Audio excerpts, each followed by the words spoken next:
Carlos Santana, muy buenos días. Buenos días, Fernando. Bueno, ¿no tiene esto marcha atrás? ¿Qué Bueno, pasa? ya, ¿Cuál es ya la última decisión que se toma en el Parlamento Europeo sobre el Brexit? Nada menos que el retiro de Gran Bretaña de la comunidad política, porque es una comunidad política, además de una comunidad económica, pero más allá de eso, una comunidad política la más importante del mundo, la Unión Europea. ¿Qué ha pasado, Víctor?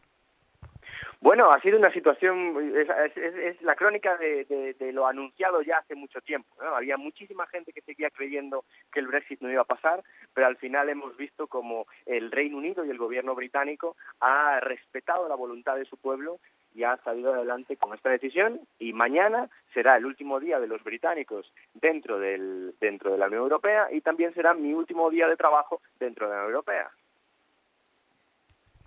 Ah, caramba, y entonces, ¿qué? ¿Se desmonta todo ya el 31? ¿Esto no tiene un proceso de transición y no tiene meses de acomodamiento a una nueva circunstancia? Ya es mañana, Víctor, ya se acabó. Hay que diferenciar dos situaciones: lo que va a ocurrir para la gente normal y lo que va a ocurrir para los políticos. Para la gente normal nada va a cambiar. Del 31 de enero al 1 de febrero no va a haber ningún tipo de cambio. La gente va a poder ir siguiendo al Reino Unido, va a poder seguir comerciando, va a poder seguir comprando lo que quieran, va a poder seguir eh, optando a permisos y a abrir sus negocios allí, y viceversa, ¿no?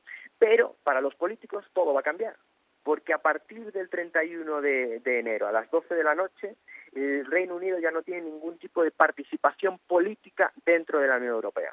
Y durante ese periodo de transición, donde nada va a cambiar para la gente, va a ser de un año, porque el Reino Unido y la Unión Europea tienen un año por delante para negociar el tratado futuro, que les va a arreglar todo tipo de relaciones comerciales, políticas, de amistades, vecinas, de cooperación tecnológica, de cooperación en investigación, todo tipo de cooperación.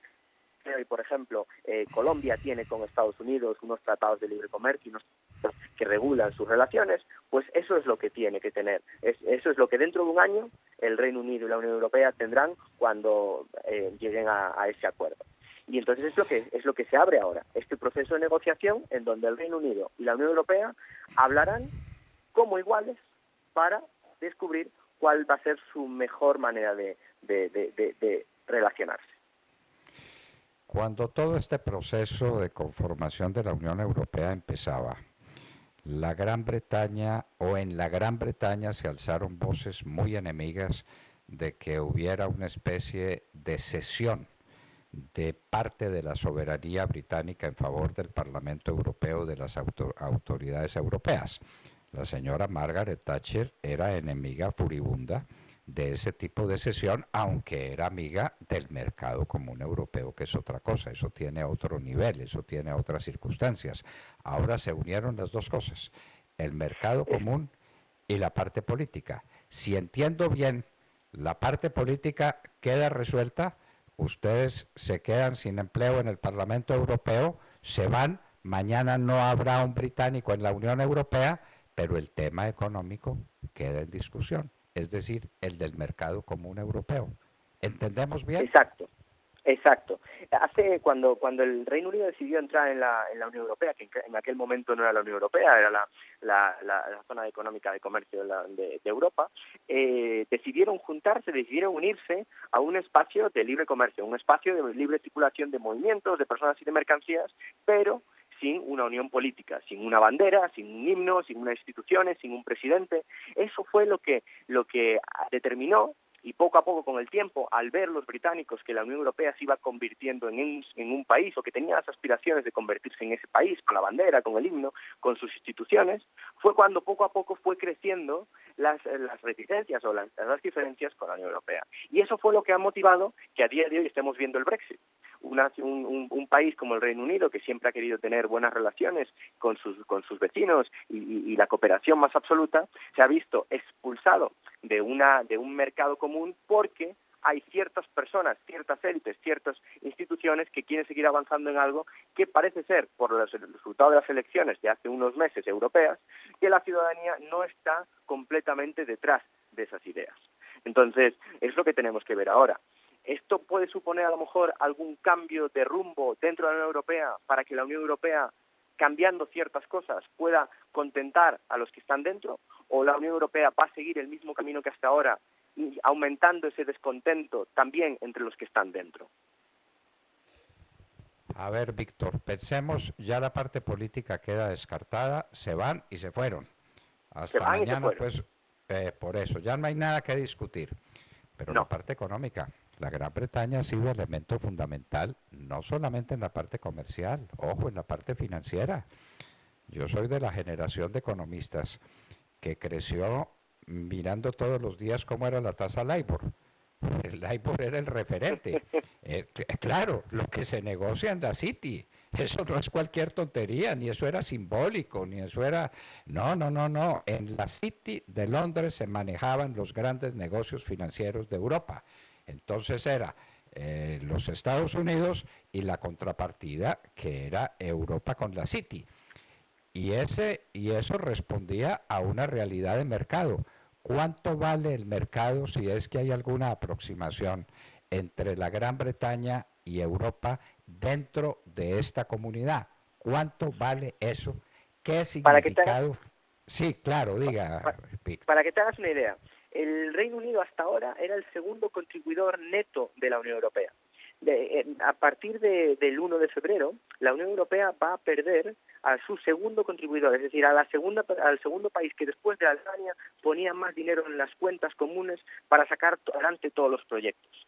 Entonces, ahora lo que se va a buscar es la relación que van a tener a partir de ahora, en donde si el Reino Unido quiere seguir participando en ciertos programas de la Unión Europea, va a tener que poner dinero. Pero no nos olvidemos una cosa, y este detalle es súper importante, que el lunes, cuando los mercados hablan, el principal país donde la Unión Europea exporta sus productos fuera de la Unión Europea va a ser Reino Unido. La mayor parte de los productos que salen de la Unión Europea el 1 de febrero, que el Reino Unido ya no estará en la Unión Europea, van a ir a parar a los mercados y a los comercios británicos. Eso.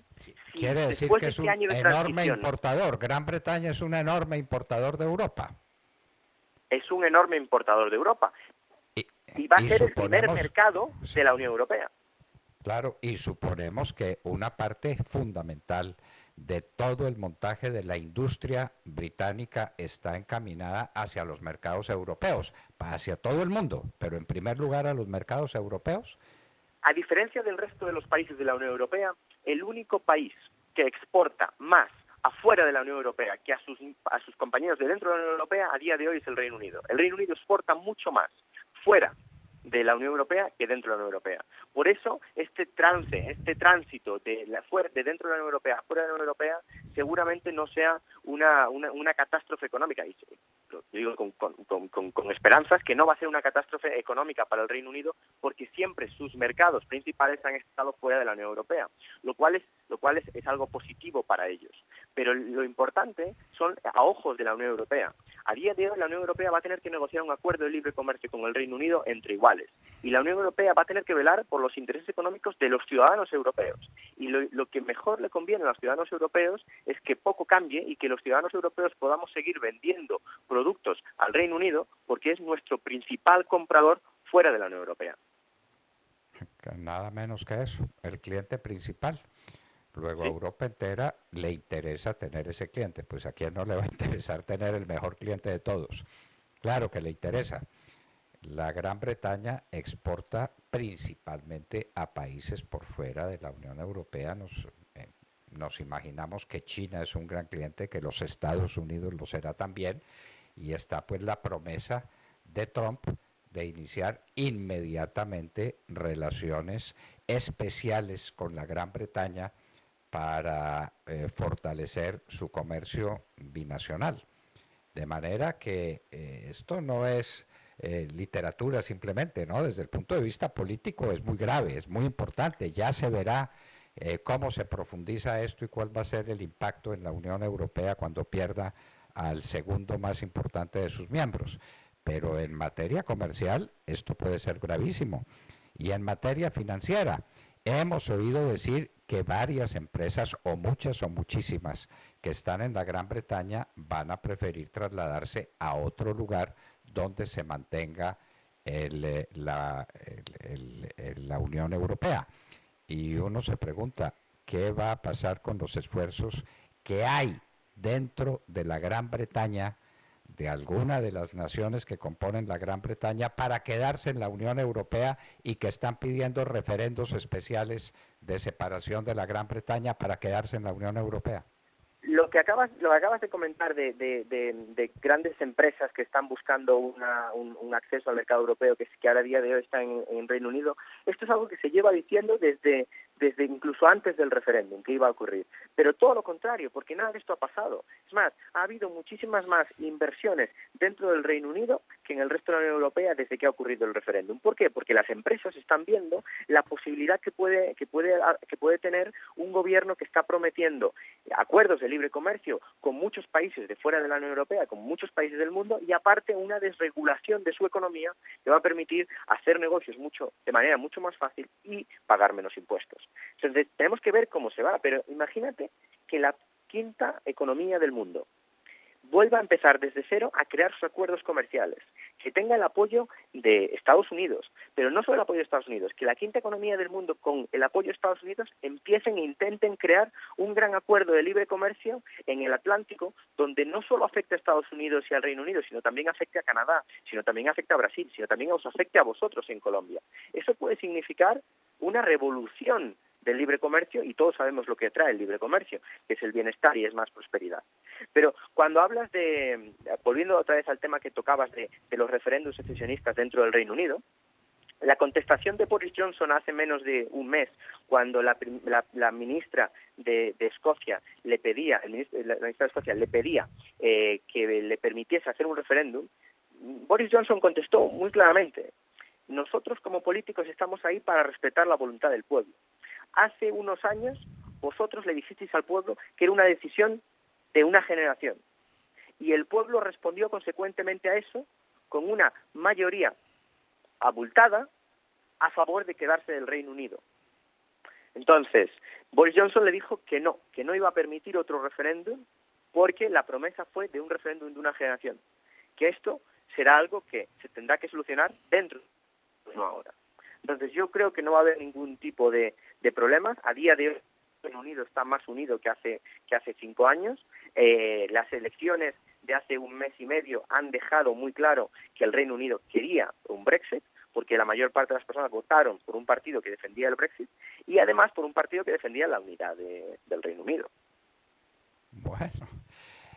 Bueno, Víctor, felicitaciones por la tarea que pudiste cumplir allá en Europa. Y te pedimos el compromiso de seguir siendo amigo y de seguir trabajando con nosotros en la hora de la verdad, porque no llamábamos a Víctor Santana porque era funcionario del Parlamento Europeo o estaba en el Parlamento Europeo, sino porque es Víctor Santana. Ese amigo sí no lo vamos a perder, ¿verdad? Claro, me tenéis siempre que queráis algo. Yo estoy encantado de aparecer en vuestro programa. Sabes que me hace mucha ilusión, y aquí tenéis un amigo al otro lado del charco. Esperamos que así sea. Víctor Santana, muchísimas gracias, un abrazo muy estrecho. Muchísimas gracias, hasta luego.